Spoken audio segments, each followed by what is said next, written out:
Hello, আসসালামু আলাইকুম। আজকে ১ পাউন্ডের একটা ভ্যানিলা স্পঞ্জ কেকের রেসিপি আপনাদের সাথে শেয়ার করছি। প্রথমে 1/2 কাপ ময়দা, ১ চা চামচ কর্নফ্লাওয়ার, 1/2 চা চামচ বেকিং পাউডার দিয়ে ভালোভাবে ছেঁকে নিয়েছি।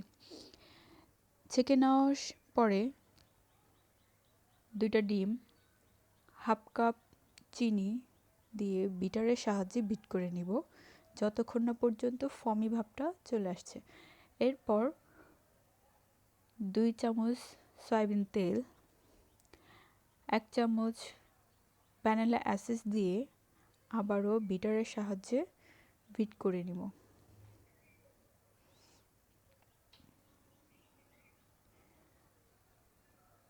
বিট করা হয়ে গেছে। এখন আগে থেকে ছেঁকে রাখা ময়দা আস্তে আস্তে ভালোভাবে মিশিয়ে নিয়েছিলাম। এরপর একটা ১ পাউন্ড মোল্ডের তেল ব্রাশ করে ব্যাটারটাকে ঢেলে দিয়ে চুলায় বসিয়ে নিয়েছিলাম।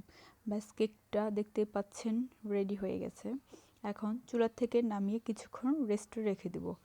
আমি আগে থেকে কেকটাকে ২টা ভাগে ভাগ করে নিয়েছিলাম। এখন এটাকে সুগার সিরাপ দিয়ে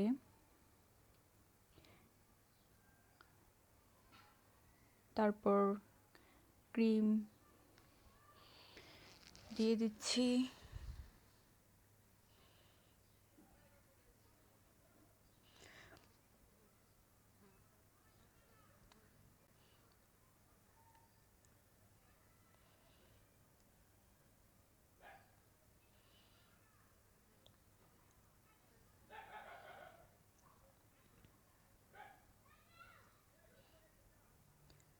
প্রথম লেয়ারটার উপর ভালোভাবে ক্রিম দিয়ে ফিনিশিং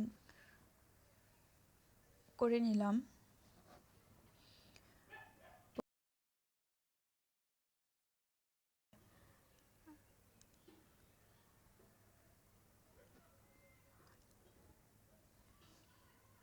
এখন আবারও আমি সুগার সিরাপ দিয়ে দিচ্ছি।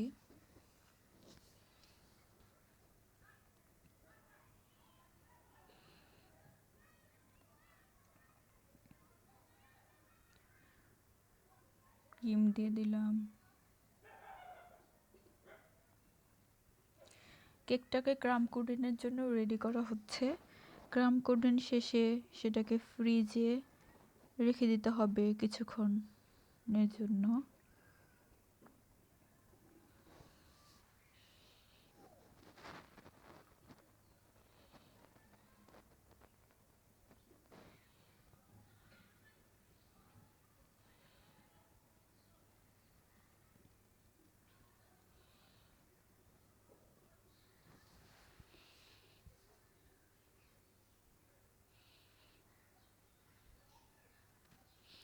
ক্রাম কোডিং শেষে ফ্রিজ থেকে বের করে আবারও আমি ক্রিম দিয়ে দিচ্ছি।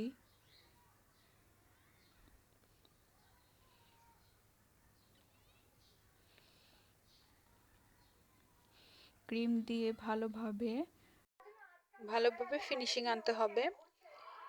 ফিনিশিং শেষে আমি আগে থেকে নিজের ইচ্ছা মতো একটা ডিজাইন করে নিয়েছিলাম। এখন কেকের উপর নামটা লিখে নিচ্ছি। এই কেকটা ছিল লাস্ট 14 তারিখের করা। কেকটার ডিজাইনটা কেমন হলো আর কেকটা কেমন হয়েছে আপনারা অবশ্যই কমেন্ট করে জানাবেন। সবাই আমার পেজটাকে ফলো দিয়ে পাশে থাকবেন। ভিডিওটা কেমন হলো অবশ্যই কমেন্ট করে জানাবেন। সবাই ভালো থাকবেন, সুস্থ থাকবেন। আসসালামু আলাইকুম।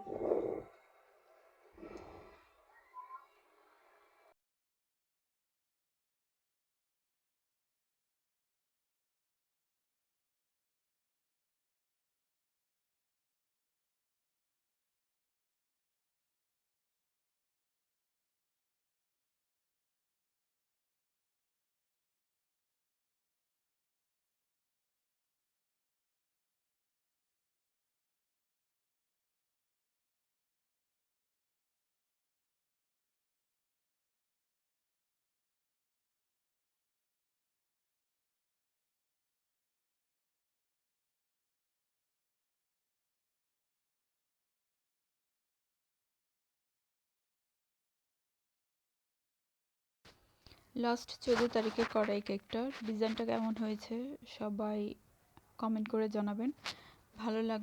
ভিডিওটা ভালো লাগলে অবশ্যই লাইক কমেন্ট করে পাশে থাকবেন।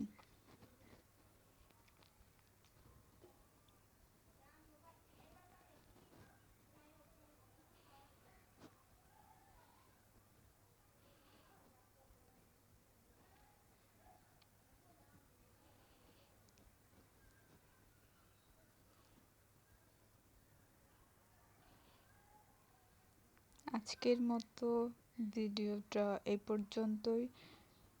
সবাই ভালো থাকবেন, সুস্থ থাকবেন। আসসালামু আলাইকুম।